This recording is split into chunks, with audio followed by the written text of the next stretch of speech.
जब हम आप में से किसी को भी जुकाम होता है तो हमारी नाक से एक चिपचिपा सा पदार्थ निकलता है जो बहुत ही ज्यादा इरिटेटिंग होता है। और यही जुकाम जब पुराना हो जाता है तो हमें खांसी आने पे या छींक आने पे हमारे नाक से या हमारे मुंह के जरिए जो हल्का येलोइश या ग्रीनिश कलर का लिक्विड निकलता है वही एक्चुअल में बलगम होता है। उसको हम बलगम कहते हैं। और ये दर हकीकत ऐसा है कि ये हमारे शरीर से निकला हुआ म्यूकस होता है। हमारे शरीर से दिन भर में तकरीबन 1 से लेकर 1.5 लीटर तक म्यूकस डेली सीक्रेट होता है। एक्चुअल में होता यह है कि हमारे शरीर के अंदर जितने भी इंपॉर्टेंट ऑर्गन्स हैं उन सब के पास एक म्यूकस मेम्ब्रेन होती है और वो म्यूकस मेम्ब्रेन जो है म्यूकस रिलीज करती रहती है और म्यूकस बनाती रहती है।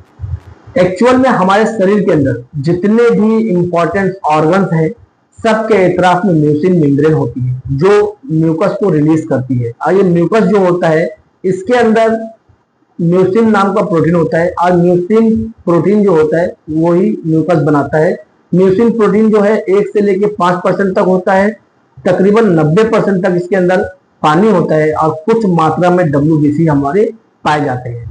तो जब भी हमारे शरीर के अंदर हम जब सांस लेते हैं उस दौरान किसी भी किस्म का वायरस, पैथोजेंस या बैक्टीरिया जब हमारे शरीर के अंदर इंटर होता है तो उस वक्त हमारे शरीर में जो म्यूकस मेम्ब्रेन होती है वो म्यूसिन नाम के प्रोटीन को रिलीज करती है, म्यूकस रिलीज करती है और इस चिपचिपे से पदार्थ के साथ मिलकर बैक्टीरिया, पैथोजेंस, वायरस जो है वो डिस्ट्रॉय हो जाते हैं। म्यूकस जो रिलीज होता है ये हमारा एक शरीर के एक डिफेंस मैकेनिज्म का पार्ट है। अब जब हम अगर अपने रेस्पिरेटरी सिस्टम की बात करते हैं तो हमारे नाक के अंदर जो म्यूकस मेम्ब्रेन होती है वहां से जो म्यूकस निकलता है वो बिल्कुल व्हाइट या ट्रांसपेरेंट भी होता है और ये डिफेंस मैकेनिज्म के तहत हमारा म्यूकस मेम्ब्रेन जो है म्यूकस रिलीज करता है ताकि जो भी एयर अंदर जाती है उसके साथ जो भी पैथोजेंस है इस चिपचिपे से पदार्थ में आकर फंस जाए या डिस्ट्रॉय हो जाए, अंदर जो है क्लियर और साफ सुथरी हवा अंदर जाए। इसलिए प्रोसेस अभी मैंने बताया कि जब हम सांस लेते हैं तो उसमें जो बैक्टीरिया, पैथोजेंस होते हैं इस चिपचिपे से पदार्थ में मिलकर डिस्ट्रॉय हो जाते हैं। तो ऐसा नहीं है कि म्यूकस जो है सिर्फ हमारी नाक तक ही मौजूद रहते हैं बल्कि जो साइनस का हिस्सा है वहां भी म्यूकस मेम्ब्रेन होती है, म्यूकस बनता रहता है। इसी तरह ट्रैकिया और विंड पाइप जो होती है वहां पर भी ये चिपचिपा सा पदार्थ मौजूद होता है ताकि हमारे फेफड़े के अंदर बिल्कुल साफ सुथरी एयर जाए। जो भी बैक्टीरिया, वायरस होते हैं हमारे नाक, नेजल कैविटी और हमारे ट्रैकिया में तो इसको म्यूकस जो है डिस्ट्रॉय कर देता है और बिल्कुल साफ सुथरी एयर जो है हमारे फेफड़े तक पहुंचती है। अगर किसी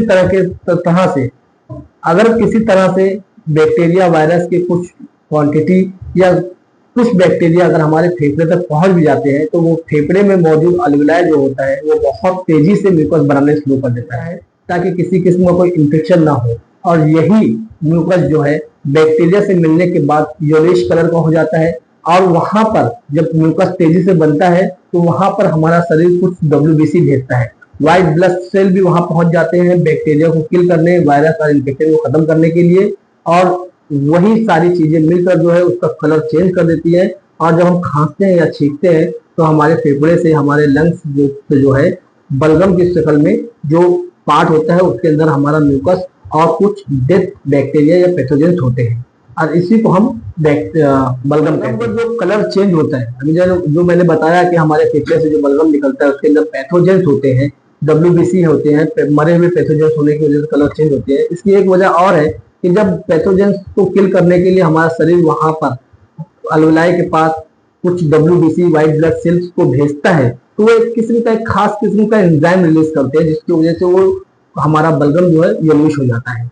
और ये सारा सिस्टम हमारे बॉडी का, हमारे शरीर का डिफेंस मैकेनिज्म सिस्टम में आता है। ये हमारे शरीर डिफेंस करता है। बलगम के बारे में मैंने इस वीडियो में जो बताया एकदम आसान और सिंपल लैंग्वेज में आप लोगों को बताया। मुझे नहीं लगता कि इससे भी आसान तरीके से मैं कुछ बता सकता हूँ। सारी चीजों को मैंने एकदम कॉमन लैंग्वेज में आपके सामने डिटेल रखा है और इसी तरह से हमारा बलगम जो है बनता है और ये सिस्टम जो है डिफेंस सिस्टम होता है।